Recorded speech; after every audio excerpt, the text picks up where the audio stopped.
endi hamma gaplarim to'g'ri eshitiladi. Bitta papka ochib olamiz. Mavzuni yozdingiz. Bitta papkani qayerdan ochishni ko'ramiz. Bu yerdan dasturlar degan papkamiz bor ekan. Mana shu yerdan bitta papka ochaman. Buni to'plamlar deb qo'yaylik hozircha. To'plamlar loyihasi. To'g'ri, sal boshqacharoq VS-Code. To'plamlar deb nomlangan papka bo'ldi. Endi bu yerga requirements.txt deb nomlangan bitta fayl joylashtirdim. bitta xato so'z yozibman.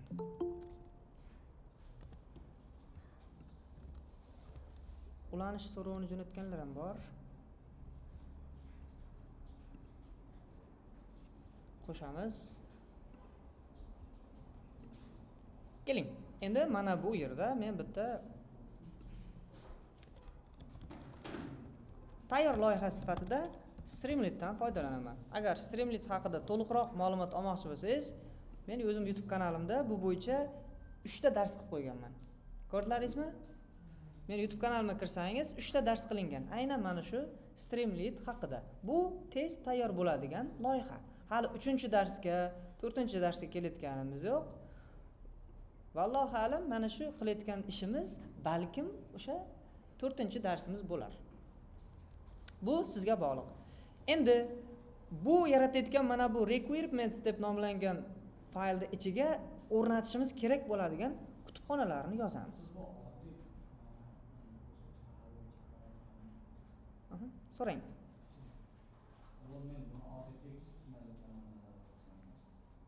Zaruriy vositalar deb nomlanadi, to'g'rimi? Biz kutubxonadan foydalanamiz. Bizga bir nechta kutubxonalar kerak. Shu kutubxonalar orqali qanaqa qilib ishlashni ko'ramiz. Keling, aslida Streamlit o'zi qanaqa ifoda ekanligini ko'rsatmoqchiman. Uning uchun mana bunday yozasiz mana. Streamlit deb yozaman. Bu docsga o'tib ketib qoldi. Bitta e'tibor qiling. A fast way to build and share data apps. Py fayl bo'ladi.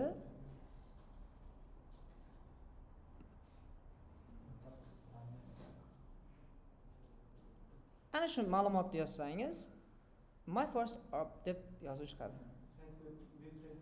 Birdaniga web ko'rinishini chiqadi. Web bo'lmagan holati ham bor buni. Birdaniga bunaqangi chiroyli ma'lumotlar bo'ladi. Qolgan tomonlari mana ma'lumotlarni to'ldiryapti, to'g'ridan-to'g'ri saytimizga birdaniga deploy bo'lib ketadi. Mana birdan deploy qiladi. Shu bilan qarabsizki, butun kompyuterlar tarmoqlarida deysizmi, internet tarmog'iga tarqalib ketadi. Men maqsadim shuki, sizlarga har bitta o'tayotgan darsni bitta loyiha sifatida ko'rsatib berish. Chunki ko'pchilik tuzayotgan dasturlarimiz faqatgina kompyuterning xotirasidagina qolib ketadi. Ko'ryapsiz, bitta o'sha yaratgan loyihani deyapti, juda tezkorlik bilan barcha qurilmalarga ulaştirilib ketiladi. Agar sizlarda ham xuddi shunaqangi birorta C# dami qilingan loyihani juda tezlik bilan ko'tara oladigan birorta kutubxonasi bo'lsa, aytsalaringiz aynan o'sha bo'yicha ish tutamiz. Hozir bu Pythonda ko'rsatilayotganligiga Pythonda o'rganishimiz shartmi degan savol tug'ilmasin. Men shunchaki bugungi mavzuni tayyor loyiha sifatida amaliyotda mana ishlash mumkinligini ko'rsatmoqchiman.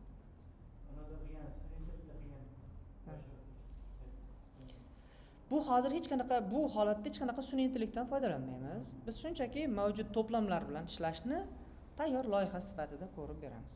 Keling, bu qanday ishlaydi? Endi biz mana Streamlit deb nomlangan qism ochdik. Bitta terminal ochishimiz kerak. Terminal nima uchun kerak? Terminaldan foydalanishdan maqsad bitta. Mana shu yerda bitta muhit hosil qilish. Muhit hosil qilish bizga nimaga kerak? Hech qanaqa muhitsiz ham yozishimiz mumkin aslida. Menda o'rnatilgan mana pip show deb yozib ko'raman. Sizlarga ham ko'rsataman buni. Pip show Streamlit deb yozsam, bu tomonni yopib qo'yay mana. pip komandasini vazifasi bu yerda ko'rsatib beradi o'sha kutubxonani. Menda 1.37 versiyadagi Streamlitni kutubxonasi o'rnatilgan ekan. Siz ham o'sha joyda pip qilib, install qilib Streamlitni o'rnatishingiz mumkin, lekin hozir biz unday qilmaymiz. Biz nima qilamiz? Pip env install deb yozaman, chiziqcha r requirements deb yozaman. Bu nima uchun kerak? Bu kutubxonadan emas, biz hozir yozgan requirement deb nomlangan faylimiz bor-ku. Mana shu faylda ichidagi ma'lumotni nima qiladi? O'qiydi.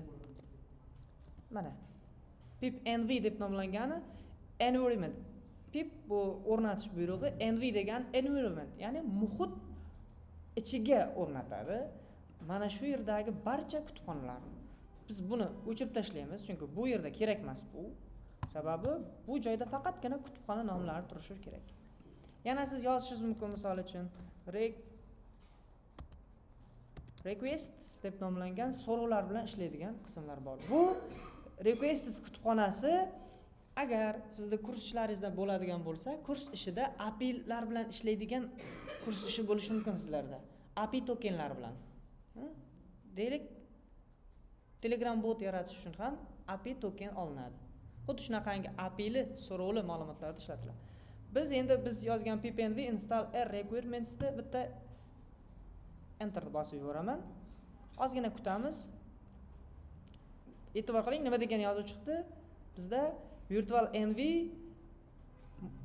muvaffaqiyatli o'rnatildi. Warning bizda ogohlantiryapti. Bu muhit ichida faqat mana bu kutubxonalar bo'ladi. Sizga endi shu yerda bitta narsani tushuntirib o'tishim kerak. Muhit orqali o'rnatish nimaga kerak? Muhit orqali o'rnatish bitta narsadan xavfini oladi. Deylik, sizda bir nechta loyihalar bor. U loyihani ichidagi kutubxonalar bir-biriga xalaqit berishi mumkin versiyasi bo'yicha. Siz nima qilasiz? Muhit ichiga sozlab qo'yasiz. Muhit ichida xuddi shu eski kutubxona bilan ishlayveradi. Bilasiz, har bitta kutubxona vaqt o'tgani sari yangilanib boradi. Siz yaratgan loyiha esa muhit ichida bo'lganligi uchun yangilangan taqdirda ham ishlayveradi. Dasturlash olamida yangilik bo'lgan Docker tushunchasi ham bor. Eshitganmizmi Docker deb? Docker degan tushuncha ham bor. Bu virtualniy server ham hosil qilib bera oladi. Siz ko'pchilik MySQL ishlatadi. SQL Server Management Studio ishlatgan bo'lishlaringiz mumkin. Aynan. Agar virtual bo'lsa, LAN serverda ham bo'lsa kerak. O'sha Dockerning ichida bo'ladi. Hali o'rnatilib bo'lmadi. Mana locking package. Paketlar tahlil qilinyapti. Mana bu yerga e'tibor qiling. Mana pip file degan yozuv paydo bo'lib qoldi. Biz buni hosil qilmadik, balki mana bu muhit uni hosil qilyapti. Bu tugagandan keyin men quyidagi so'zni yozaman. Pip env shell deb yozaman. Muhitni ishga tushiraman. Hozir muhit ichiga sozlayapti, lekin muhit ichiga kirilgani yo'q. Muhitni yaratamiz, biz o'zimiz uchun qishloqdan bitta uy nima qilib qo'yamiz, quramizda, qarigandan keyin boramiz. Shundaymi? Ungacha shaharda, boshqa joylarda ishlaymiz. Shu dunyo tashvishida yuramizda. Qaytib borib hammamiz qishloqqa qaytamiz. Hozir biz o'zimiz uchun uy qurayapmiz. Locking package'da vazifasi o'sha. Mana hozirgi shu vaziyatda deylik yozib olayotgan ma'lumot kesib tashlanadi mana shu joylar. Chunki mana bu yerdagi ketayotgan vaqtni foydalanuvchi kutib o'tirishga sarflamash kerak. Yoki bo'lmasa g'iji degan ovoz bilan o'tkazib yuboradi, bilasizmi? Amallar tez ketib qoladi. Men u joyni unaqa qilishdan ko'ra kesib tashlashni qulay deb bilaman. Kesib olishda qanaqa vositadan foydalanishligini aytib o'taman. Kesib olayotganda men yangi dastur topdim. Buni vositalar bilan ishlash uchun Clipchamp tashlayman. Clipchamp haqida ma'lumotga egasizlar.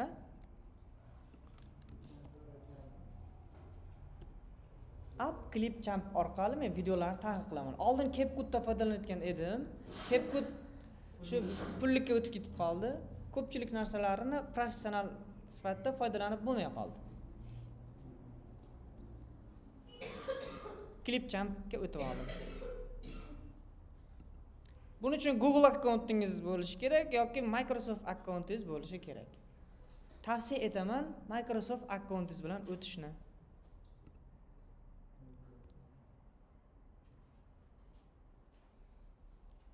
Sign in. Mana men yozgan ko'pchilik qilingan ishlar mana bu yerda joylashgan. Ko'p ham loyihalar qilmagan, mana bu ikkitasini shunda qilgan ekanman. Juda oddiy, sodda ishlaydi. Keyin ovozlarga ishlov berishda, ya'ni men hozir yozayotgan ovozimda orqada sizlarning misol tovushlaringiz bor, shovqinlar bor. Ularni olib tashlashim kerak. Kompyuterga eng yaqin sifatda menman. Demak, meni ovozim eshitiladi, qolganlarini uzoqroq bo'lganini olib tashlashim kerak. Buning uchun Adobe Podcast'dan foydalanaman. Mana pastda podcast deb yozdi o'zi. Podcast Adobe Enhance. Mana shundan foydalanib, men ovozlarni kesib tashlayman, ortiqchalarini. Buni qayta tashlab, hozirgi video borki, uni audiosini ekstrakt qilaman-da, ya'ni kesib olaman-da. Bunga tashlayman. Natijada mana bunday holat bo'ladi. I'm in a conference room with the window open and it's pretty echoey in here too. Not the best place to record audio. Yet with enhanced speech, all of the background noise echo is gone. As if I recorded this in a professional studio. Keling bitta ma'lumot olib ko'raman. Birorta audio sahna musiqalari audio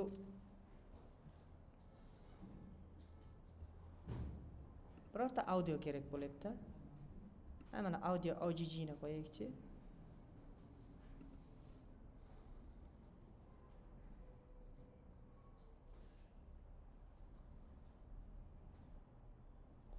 Unhacking bo'lyapti.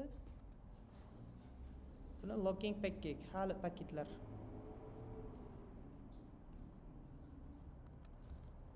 To'liq tahlil qilib chiqmabdi. Ungacha buni ko'rib turamiz.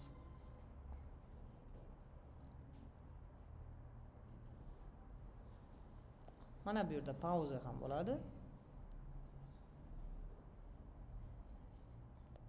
Bu ham ozgina vaqt kutiladi baribir.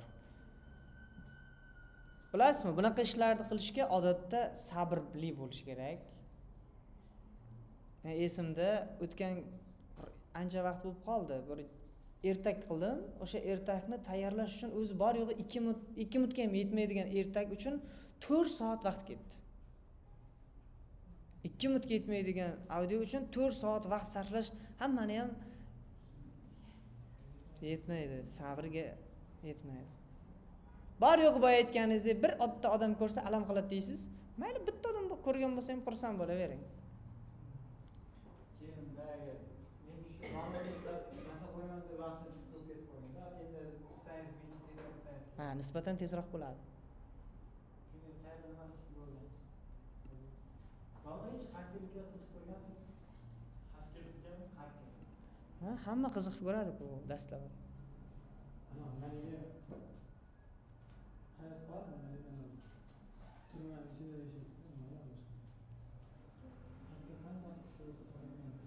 Hakerlikda faqat ana bu nima tarmoqni buzib ko'radiganlarga aytdim. oq hakerda aytmoqchida. Oq hakerlar deyishadi.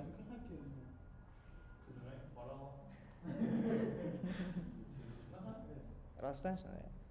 Qorasi Oq niyat qila olmaydiganlari.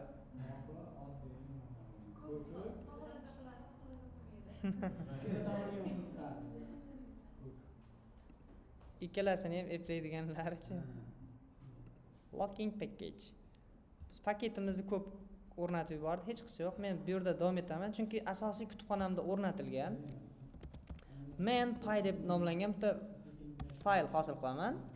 Endi bunga birdaniga chaqiraman. Import Streamlit SST deb nomlayman. Headers deb nomlangan qism bor yoki mana buni title ham deyish mumkin, farqi yo'q. Bu yerga to'plamlar bilan ishlash deb qo'yamiz. Shu holatligicha men yana bitta qo'shimcha terminal ochishim mumkin yoki mana shu joyga kirib buni ishga tushirishim ham mumkin. Keling, bitta qo'shimcha yana terminal ochdim. Qo'shimcha terminal ochdim. Mana shuni ishga tushiraman. Streamlit run main deb nomlayman. Yangi host ochildi. Bu hostda mana to'plamlar bilan ishlash deb nomlangan bitta ma'lumot paydo bo'ldi. Mana buning uchun kerak bo'lib qoldi. Bu orange deb nomlangan qo'shimcha extensionim bu yerga qo'shilib qoldi. Udalить is added.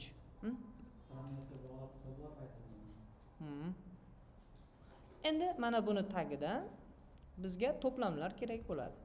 To'plamlar bilan ishlashda men Streamlitda bitta ajoyib loyihasini ko'rdim. Shuni qilamiz degan fikrdaman.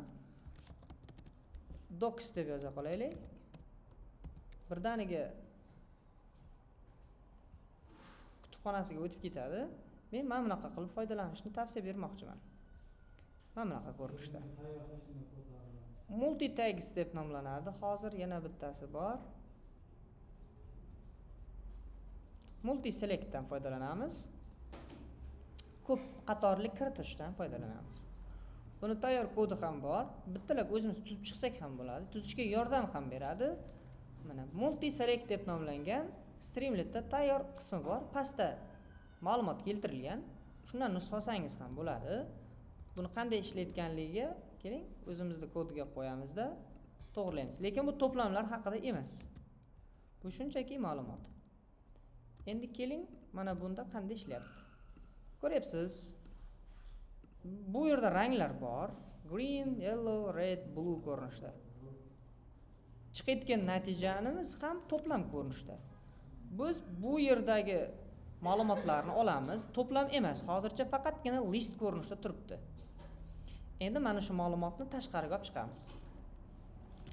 Ranglar deb qo'yamizda, keling, yuqoridagi ma'lumotni olib, bunga ranglar deb qo'yamiz. Qarabsizki, hech narsa o'zgarmaydi. Chunki haqiqatan hech qanaqa o'zgaradigan bir ish qilmadik. Qachonki bilishimiz mumkin, misol uchun mana buni yashil deb, buni sariq deb, buni qizil desak, ko'k deb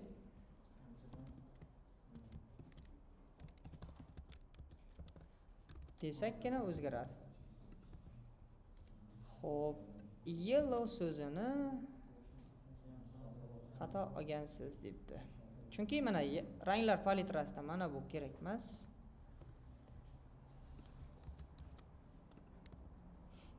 Chunki tanlamasdan turib hali hech nima bo'lmaydi. Ko'k, hokazo. Endi biz shunday ish qilishimiz kerak. Mana bu yerdagilar ro'yxat turibdi. Ro'yxat ko'rinishida bo'lsa ham bizga chiqayotgan ma'lumot nima bo'lishi kerak? To'plamga o'girib chiqish kerak. Endi to'plamlar bilan ishlayotganda qanaqa holat yuz beradi? Keling, to'plamlarga bitta misol yozamiz. Sonlar deb yozamiz. E'tibor qiling. Sonlar 1 deymiz. Keyin true deb yozamiz. True 2 3 4 deb yozib, ranglar o'rniga sonlarni chiqarib ko'rsak, nima bo'ladi deb o'ylaysiz? Savol, qani true? Mana shu yerga kelganda qani savol?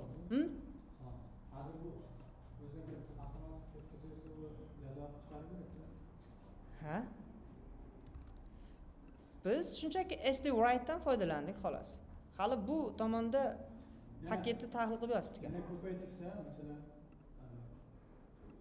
Savol, bitta e'tibor qiling. 1 bor edi, true bor, 2 bor, 3 4 bor. Lekin nega true yo'q?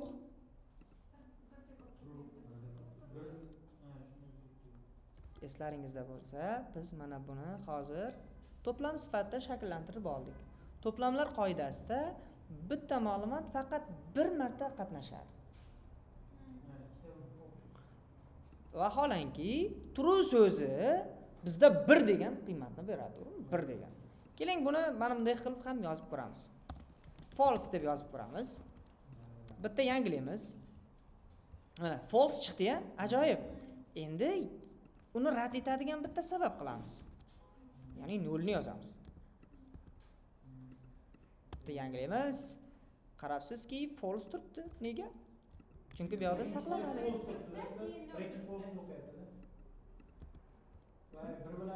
False turibdi, lekin 0 yo'q. Agar to'g'ri aytyapsiz, ikkalasini o'rni almashtirganimizda hech qanaqa muammo bo'lmasdi. Da nima chiqardi?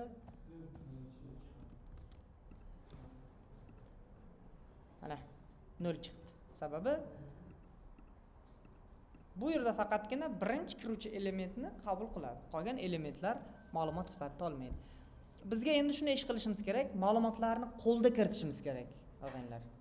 Biz hozir yashil, sariq, qizil, ko'k deb bu yoqda kirityapmiz. Qo'lda kirityapmiz, ha? Bu tomonda tayyor kiritilgandan foydalanyapmiz. Endi yo'q, biz uni xohlamayapmiz. Maqsadimiz kiritmoqchimiz, bittalab tepadan kiritishimiz kerak, u ma'lumotlarni saqlab qolishimiz kerak. Buning uchun bizda write deb nomlangan input deb nomlanadi. Keling, uni ham ko'rsataman. Bu yerda ham input tugmasi bor, mana ko'rsataman. Text input deb nomlanadi. Uni ham tanishtirib o'tay.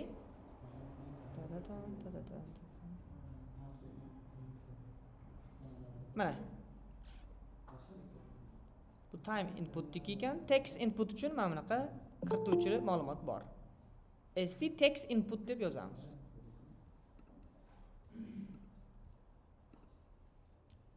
Text inputdan foydalanamiz mana. Name text input. Shunchaki kirituvchi ma'lumot. Biz ham shunday foydalanamiz. Ranglardan oldin keling ma'lumot deymiz yoki input date data deb nomlayman. text input deb nomlaymiz. Bu yerga ranglarni kiriting deb qo'yamiz. Va eng qizig'i, bitta qiziq jihatimiz bor. Qachon bu bo'lim ishlashlik kerak? If deb yozib qo'yaman-da, input data deymanda, bitta probel qo'yib, bularni hammasini bitta o'ngga surib qo'yaman. Buni vazifasi nima bo'ladi? Qachonki bu yerda ma'lumot kiritilsagina, misol uchun salom deb yozdik, keyin paydo bo'lyapti. Salom deb yozgandan keyin bitta tugma ham qo'yamiz. Qachonki shu salom deb yozib, shu tugmani bossagina, aslida u tugmani qo'yish ham shart emas. Mana bu yerda turib, Ctrl Enter ni bir marta bossangiz ham ishga tushib ketadi. Lekin biz xohlayapmizki, Enter qilib kiritadigan qilishni. Mana tugma qo'yishni ham ko'ramiz. Buning uchun bitta tugma hosil qilamiz. Mana bu ma'lumot hozircha bizga yashirin bo'lib tura qolsin. Kiritish deb nomlaylik. Kiritish tugma.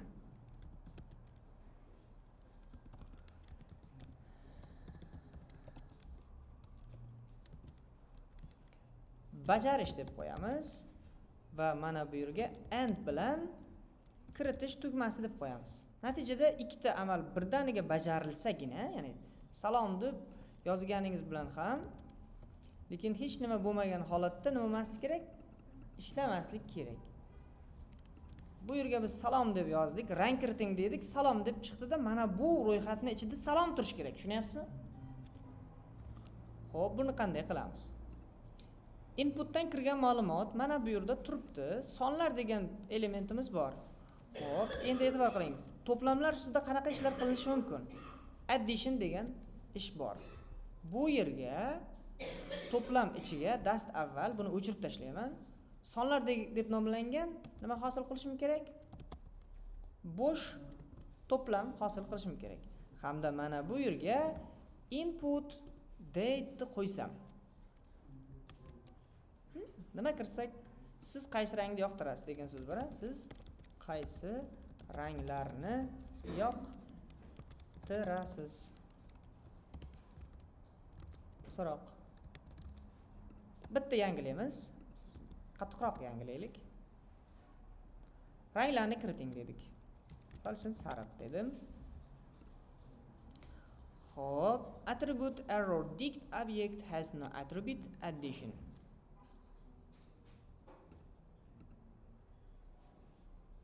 Addition degan narsa ishlatilmayapti debdi.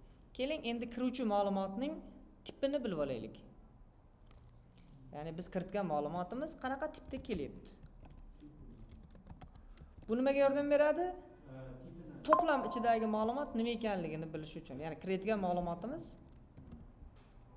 qanaqa ko'rinishda kelayotganligini bildiradi. Sariq desak, bizga mana bu yerda chiqib kelgan bo'lish kerak tipi.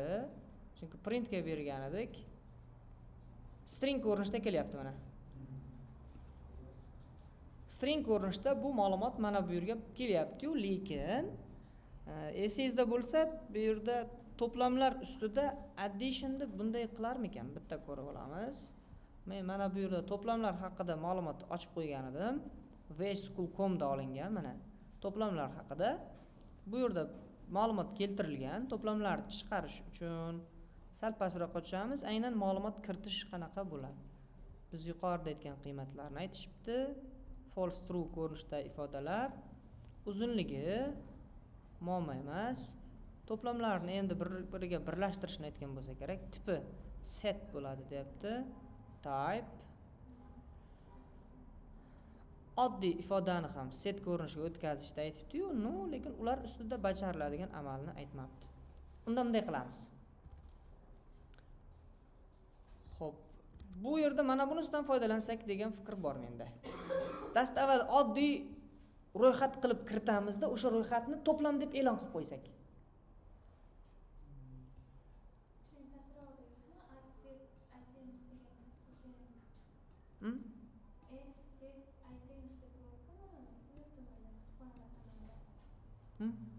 Mana shunda. Added aytyapti, lekin bu dictionary ichiga bunday kirilmaydi deb aytmoqchi bo'lib qoldi-da. Bu keling bunday qilamiz bo'lmasa. Yaxshi fikr aytdingiz. Shu fikringizga qo'llab-quvvatlayman va mana buni bunday ko'rinishda o'tkazib qo'yamiz. Bitta yangilaymiz. Tuple object has no attribute. Endi mana tuple ga o'tdi. Lekin shunda ham addition metodi ishlamayapti. Men aytmoqchiman, buni bunday qilib bu yerda append deb nomlangan funksiya ishlaydi. Hozircha oddiy ro'yxat ko'rinishida chiqarib chaqirmoqchiman. Ro'yxat ko'rinishida chaqiramizda mana sariq degan yozuv chiqdi. Faqatgina bitta muammo nima bo'lyapti? Biz sonlarni qanun ichida e'lon qilganmiz. Shart ichida, ya'ni shartdan tashqarida u yo'q bo'lib qolyapti. Shuning uchun nima qilish kerak? Buni yuqoriga chiqarish kerak.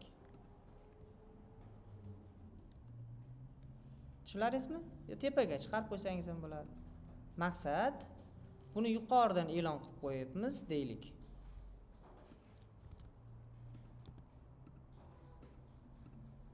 Baribir yo'q bo'lib qolyapti. Ro'yxatda chiqayapti, lekin bundan keyin birdaniga yo'q bo'lib qolyapti. Sababi if shartidan tashqarida turibdi. Is not defined. Buni ichkari turish kerak. Hamma narsamiz joyida.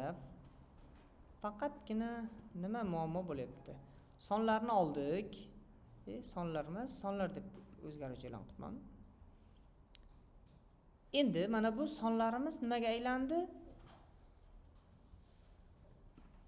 Ro'yxatga aylandi. Ro'yxat tashqariga o'tganda mana bu yerda ro'yxatlarimiz soni chiqdi.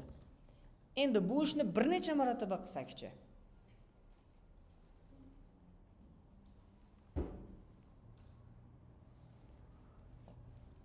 Buning uchun menga bitta narsa yordam beradi. Buni ham sizlarga xos ko'rsataman.